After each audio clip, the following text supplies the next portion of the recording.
ইসলাম হচ্ছে মানব জাতির সমাজ ও রাষ্ট্র সহ সমগ্র জীবন গঠন এবং পরিচালনা করার জন্য সার্বভৌম ক্ষমতার একমাত্র মালিক, সৃষ্টিকর্তা আল্লাহ প্রদত্ত প্রয়োজনীয় সকল আইন বিধান সম্বলিত কল্যাণকর ও পরিপূর্ণ একমাত্র জীবন ব্যবস্থার নামই হচ্ছে ইসলাম।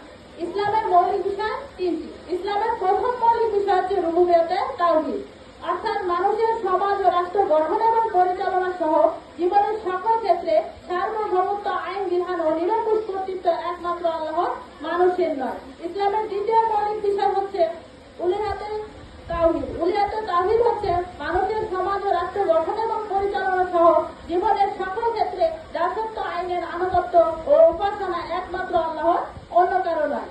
ইসলামের তৃতীয় মৌলিক বিষয় হচ্ছে ইতায়াতে তাওহীদ। ইতায়াতে তাওহীদ হচ্ছে মানুষের সমাজ ও রাষ্ট্র গঠন এবং পরিচালনা সহ জীবনের সকল ক্ষেত্রে শর্তহীন আনুগত্য, অনুসরণ, অনুকরণ একমাত্র আল্লাহর রাসূল হযরত মুহাম্মদ সাল্লাল্লাহু আলাইহি ওয়াসাল্লামের, অন্য কারো নয়। ইসলামের বিপরীত মানুষের রচিত সকল ব্যবস্থায় মূলত জাহিলিয়াত। জাহিলিয়াতের মৌলিক বিষয় তিনটি। জাহিলিয়াতের প্রথম মৌলিক বিষয় হচ্ছে রুবুবিয়তে শিরক, অর্থাৎ মানুষের সমাজ ও রাষ্ট্র গঠন এবং পরিচালনায় সার্বভৌমত্ব, আইন বিধান কর্তৃত্ব মানুষের। এ বিষয়টি মেনে নিলে আল্লাহর সার্বভৌমত্ব, আইন বিধান ও নিরঙ্কুশ কর্তৃত্বের সাথে কুফর এবং শিরক করা হয়। জাহিলিয়াতের দ্বিতীয় মৌলিক বিষয় হচ্ছে উলিয়াতে শিরক। উলিয়াতে শিরক হচ্ছে মানুষের সমাজ ও রাষ্ট্র গঠন এবং পরিচালনায় দাসত্ব, মানুষের আনুগত্য, মানুষের মন গড়া আইন বিধানের উপাসনা গায়রুল্লাহ। এই বিষয়টি মেনে নিলে আল্লাহর দাসত্ব, তার আইনের আনুগত্য ও উপাসনার সাথে কুফর এবং শিরক করা হয়। জাহিলিয়াতের তৃতীয় মৌলিক বিষয় হচ্ছে ইতায়াতে শিরক। ইতায়াতে শিরক হচ্ছে মানুষের সমাজ ও রাষ্ট্র গঠন এবং পরিচালনায় মানুষের মন গড়া আইনের ভিত্তিতে নেতৃত্ব দানকারী নেতা বা সরকারের আনুগত্য, অনুসরণ, অনুকরণ। এ বিষয়টি মেনে নিলে আল্লাহর রাসূল হযরত মুহাম্মদ সাল্লাল্লাহু আলাইহি ওয়াসাল্লামের শর্তহীন আনুগত্যের সাথে কুফর এবং শিরক করা হয়। এভাবে যে ব্যক্তি জাহিলিয়াতের তিনটি মৌলিক বিষয় ত্যাগ করবে, ইসলামের তিনটি মৌলিক বিষয় গ্রহণ করবে, সে ব্যক্তি ইমানদার মুসলিম। আর আমি ইমানদার মুসলিম হিসেবে আমি কি করেছি? মানুষের সার্বভৌমত্ব, আইন বিধান কর্তৃত্ব ত্যাগ অস্বীকার অমান্য করেছি এবং সার্বভৌমত্ব, আইন বিধান ও নিরঙ্কুশ কর্তৃত্ব একমাত্র আল্লাহর গ্রহণ করে ঘোষণা করেছি রব্বুল আল্লাহ।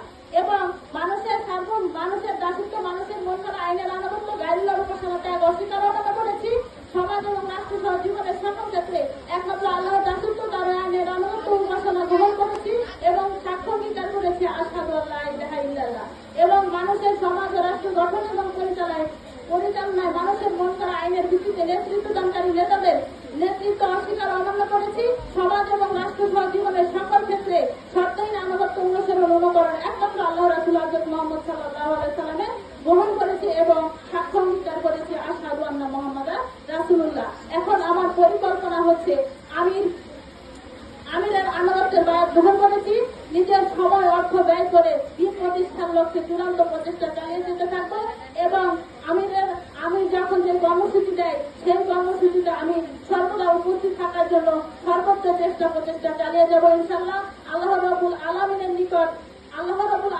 নিকট এবং সকল ইমানদার ভাই বোনদের নিকট, আমি সাহেবের নিকট, সকলের নিকট আমি দোয়া চাইতেছি আমি যেন আমার ইমানের দায়িত্ব যথাযথভাবে পালন করতে পারি এবং আল্লাহ রাব্বুল আলামিন যেন আমাদের সকলকে নিজেদের যার ইমানি দায়িত্ব সঠিকভাবে পালন করে আমরা যেন দিন প্রতিষ্ঠানের অগ্রণী ভূমিকা পালন করে যেতে পারি।